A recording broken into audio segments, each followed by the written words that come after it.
Neomarxismul. Un cuvânt care apare tot mai des. Dar ce este de fapt și de ce ar trebui creștinii să fie atenți?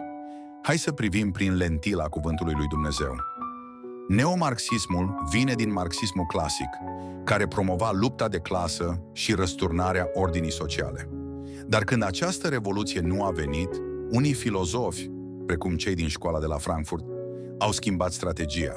Au început o revoluție culturală, nu una politică.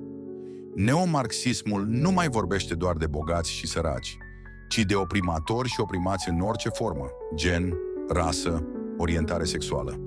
Aparent e despre dreptate, dar în realitate atacă valorile fundamentale ale Scripturii: familia, moralitatea, identitatea creată de Dumnezeu. Neomarxismul se infiltrează subtil în educație, divertisment și legislație. Este o ideologie care redefinește binele și răul, subminează autoritatea lui Dumnezeu și promovează o evanghelie falsă, una fără păcat, fără mântuire, fără Hristos. Ca și creștinii suntem chemați să fim treji și să judecăm totul prin cuvântul lui Dumnezeu. Nu tot ce pare progresist e bun, iar nu tot ce e popular e biblic. Hristos ne cheamă să fim sare și lumină, chiar și când lumea ne numește învechiți. Efeseni, capitolul 5, versetul 11 spune: Nu luați deloc parte la lucrările neroditoare ale întunericului, ba încă mai degrabă osândiți-le.